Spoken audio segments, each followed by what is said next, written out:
Welcome to my channel. In today's video, I am trying something new. Actually, I'm trying two things new today, and one is how I recorded this video. So I recorded it from two different angles. So please let me know what you think about it. I'm not sure if this is going to be the format for all future videos, but I did want to try something new and I would love to hear your thoughts on it. The second thing, which is the reason why you're here, are coasters. I've never done coasters before, and if you've been around for some time or you've seen at least a handful of my videos, my punch needle videos, you know that I like to try things for the very first time on camera and kind of talk about that experience. So that's what we're doing today. I would like to think of this video as me sharing with you lessons learned. And so there are things that I did that I would not do again, and there are things that I did not do that I will probably do the next time I make some coasters. So I have them in 9 different, categories, tips, whatever you want to call it. So let's get started. Number 1, sharp scissors. Oh my goodness. This is something that I knew. I knew I needed a pair of sharp scissors in my stash, but haven't picked them up. And this project just really reminded me that I need to get some sharper scissors for cutting monk's cloth. So that was the first thing that kind of resonated with me when I was going through the process. And it's because I had punched the 4 coasters so closely together.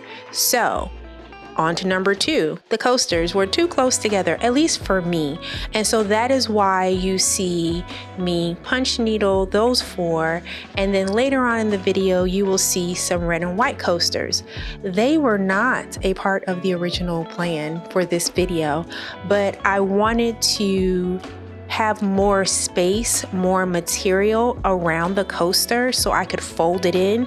So that is why I decided to add those red and white coasters towards the end. So this was kind of like a lesson learned, like in the process, like next time, do not punch these coasters so close together, like give them space, let them breathe. So that is number 2. Number 3 is the type of yarn that I use. So for the first 2 coasters, I used 100% acrylic yarn. For the second 2 coasters, I used an acrylic and wool blend yarn, and it's a super bulky yarn. I think the weight is a 6, whereas the acrylic, the weight is a 4. It's a medium weight. And so I just found that at the end of the project, when I was putting my mug or my cup on the coaster to test it out, I just found that it fit. I don't want to say it fit, but it just sat more securely, I guess you can say, on the acrylic coasters versus the acrylic / wool blend coaster. So that's that. Number 4, I used corkboard for the backside of all of my coasters.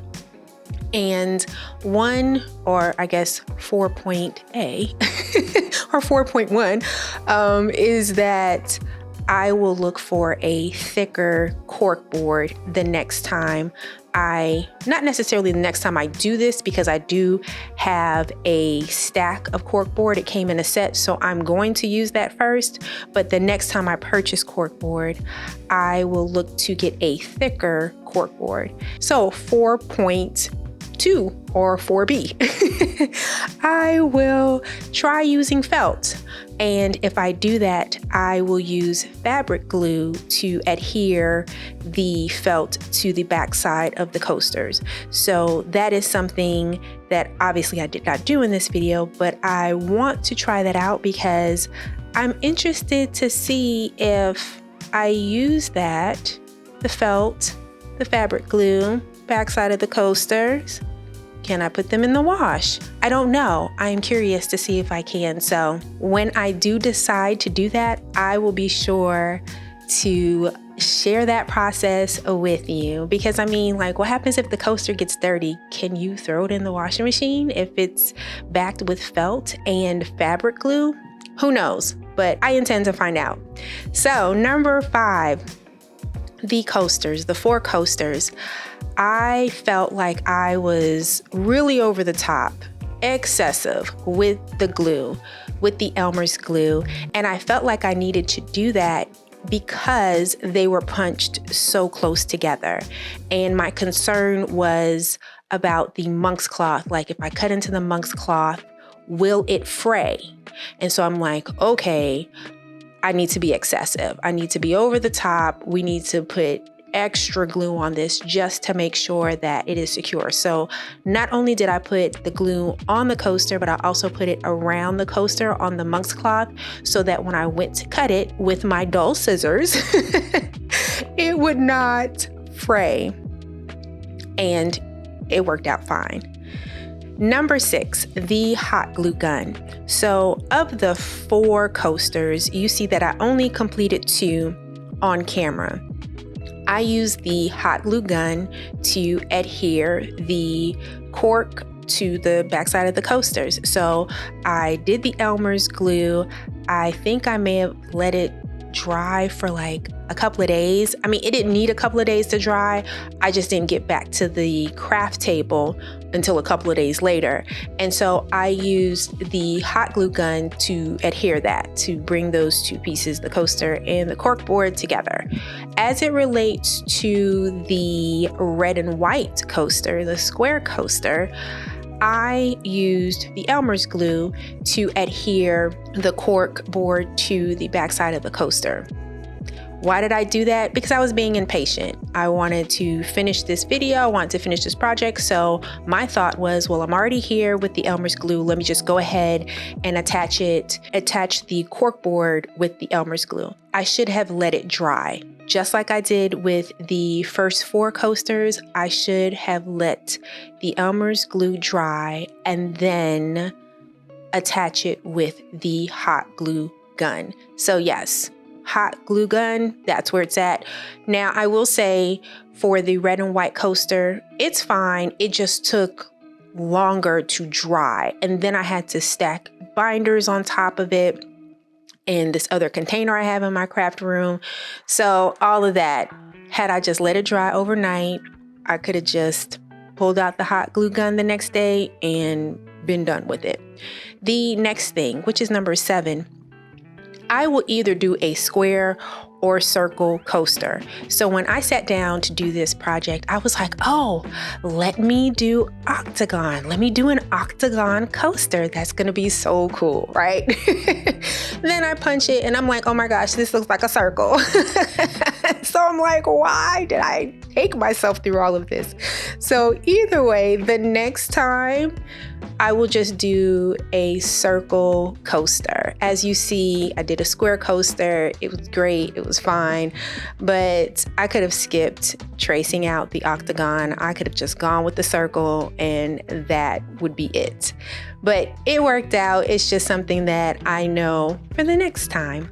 Number 8, it is always important, I think, when you punch needle, to be able to, or to be open to improvising. So when I finished those first 2 coasters, I did not expect the sides of them to look like they did. So there was still some monk's cloth exposed, and I don't know, if I had a sharper pair of scissors, maybe I would have been able to get closer and really clean it up with the scissors and not need additional yarn. But that's not the case. That's not how it went. And so when I looked at the side or the edges of the coasters, I was like, oh my goodness, I'm not feeling this exposed monk's cloth being seen. So what do I do? Like, how can I fix this? And so I decided to just bring in some yarn for the 100% acrylic coaster. I wound up using 3 strands to cover up the monk's cloth. And with the other coaster, the acrylic / wool blend, I just used 1 strand of yarn because it's a super bulky yarn, so that's all I needed. So as it relates to the red and white coaster, because I folded the monk's cloth in, that gave it a cleaner edge, so I didn't have to worry about adding additional yarn. And that's another reason why I like having additional material around the coaster, because you can fold it in and it just gives it a cleaner look. And number 9, this is the last one, you guys, and it's really simple. Have fun. Whatever you do with this, have fun. Like in your journey of punch needling, whether you're a beginner, whether you've been doing it for months like myself, or you've been doing it for years, whatever it is, just simply have fun. Make sure you have fun. That is so very important.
I hope you enjoyed this video. Please let me know in the comments what you think about the format. Do you agree with my lessons learned? Have you done this before? What are your thoughts? I would love to hear them. If you did enjoy this video, please be sure to like, share, and subscribe. Thank you so much for spending the time. Thank you so much for hanging out with me. And thank you so very much for watching this video. I will see you in the next one.